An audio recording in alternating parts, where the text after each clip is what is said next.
Hi, how you all doing? This is Martin from the Secret World of Champions. Today I want to talk a little bit about Sofia Kenin, American tennis player, who's defending her title in Australia, women's singles title.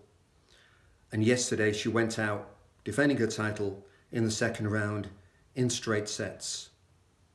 Came off court very disappointed. Talked about the expectancy she felt she was under, the pressure, the nerves, and how it all impacted on her rhythm, her timing, and her game. There's two things to point out, I think. When she became champion last year, she didn't need to play at 10 out of 10 every match. To be a champion, the journey through the singles tournament, your game is at 7, sometimes 7.5, 8, 8.5, sometimes peaking to 9. Rarely do you hit a 10 out of 10. And what's the 7.5, 8 out of 10 game? Your fundamentals are strong. Your concentration's good, timing's good, your footwork's good. And most importantly, you go to your chair and solve problems. You work things out. You know what's going on, why it's going on, what to do about it if you need to work out a problem. Yesterday, it's a bit like she felt she had to be at 10 out of 10. There's all this expectancy and pressure. Are you a worthy champion? What will people think about me? And suddenly, your basics go. Because in your head is this expectancy, you have to be perfect.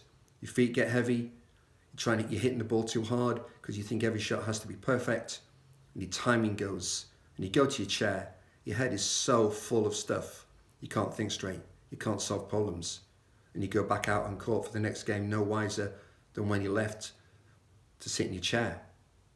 It's a bit of a nightmare. It feels like a burden, a weight. We should be glad to get this one out of the way. But there's great learning. If you're going to have a champion's mindset, like we talked about Liverpool yesterday, there are setbacks. As a great champion, you sit down and reflect, okay, what could I have done differently? How could I have taken the pressure off myself and become so supremely confident in my own basics and fundamentals that got me to be a champion in the first place? Why not trust them? Sure, there's external pressure and demands, but that is all non-critical information. Doesn't enable you to see the ball better, doesn't enable you to move better, doesn't enable you to make better decisions. It's all external, non-critical. What's the critical information? How well am I moving? How am I timing the ball? How do I relax? How do I work out what my opponent is doing? How do I cause them problems? How do I expose their weaknesses? How do I have a clear head and be relaxed in the chair? These are your fundamentals. It's the champion's mindset, the self-awareness, the understanding of oneself, and the relegation of those things that don't matter. Hopefully this is great learning for her and can come back again and win more and more Grand Slam titles. Learning is king, and when you're a champion, you can get brutally exposed and people will ask questions. But the most important thing is to ask questions of yourself.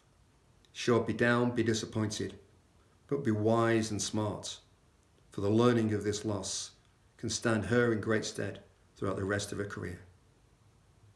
See you all soon. Catch you later. Bye-bye.